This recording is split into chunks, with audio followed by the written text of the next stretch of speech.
Bosses and VIPs come in all sorts of shapes and sizes. Some are easier to get along with than others, but no matter how you approach them, there are certain strategies that you can use to certify success. Type number 1 is the chief. The chief is a hard one to win over. He or she has been in the company for long enough to have seen everything.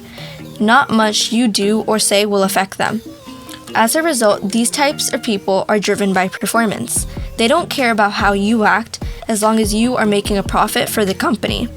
Here's how to get on their good side. Focus on the numbers. What analytics can you bring up in conversation? Don't go for approximates. Give them the straight hard facts. This will go a long way and show that you've done your homework. Skip the small talk. Unless the chief likes personal talk, get straight to the point. The direct approach avoids build-ups. Remember that the chief wants to see results, not the long process. Bring solutions to the table. There's no use bringing up problems without a solution. This is just complaining. If you've got a problem, show initiative by also finding a potential solution. Type 2 is a friend. Have you ever had a boss that seemed more like a friend than a boss? These are ones that are suggesting games to play around the workplace. Anytime you see them, you'll often see a bright smile on their face. The friend thrives on social interaction, and it's in your best interest to balance play with the work. Let your personality shine. The friend loves to tell stories about themselves. They love hearing stories too. Take some time and keep them updated on your personal life. Crack a joke here and there, and make small talk. Start with the icebreaker. A simple "how are you" may be fine, but it won't win you any points. Have a few prepared and interesting icebreakers in hand. This will spark dopamine and let you know more about them. Keep your channels open, whether this is email or phone. The friend will especially love it if your communication channels are open. They can check up on you on how you're doing professionally and personally. Type number 3 is the caveman, the executive who still uses the typewriter when he could be using a MacBook.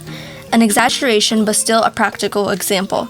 These are the traditional people who stick in their old traditional ways. Any flashes of innovation are often met with grunts.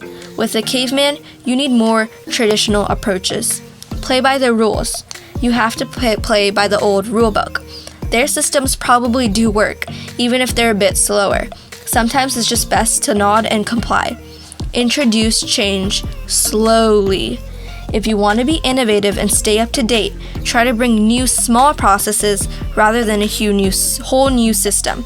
This will make it easier for the caveman to digest. Don't talk about change.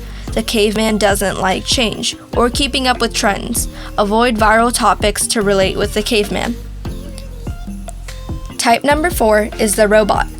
Now you're stepping into the hard territory. The robot is the type of boss who seems to stare into the abyss of your soul whenever you talk to them. It's not like you don't try to connect with them, just something is a little off. Here's how to overcome a boss like this. Move.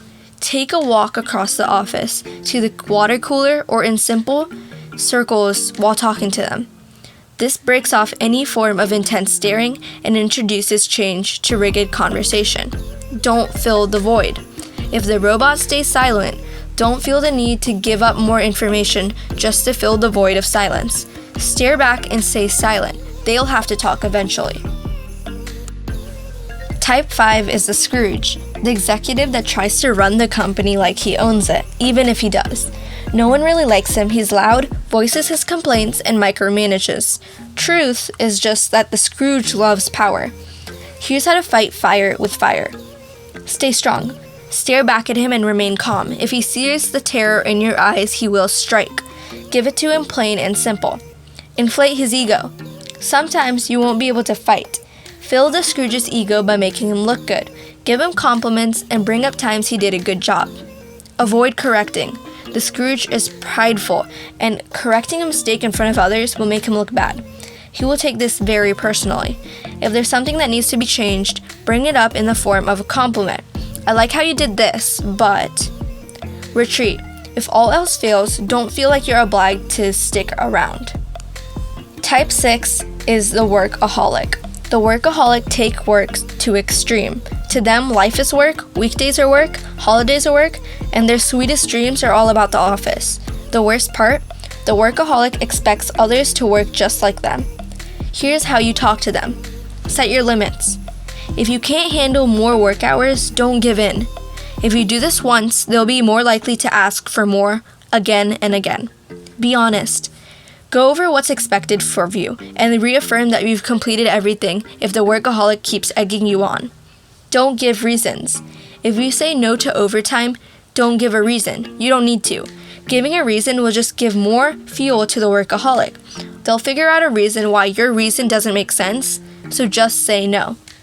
Type 7 is the Scarecrow. The Scarecrow, like the one in The Wizard of Oz, seems to lack common sense. Maybe they don't have the skills or are underqualified, but keep in mind that they're an executive and it didn't happen for no reason.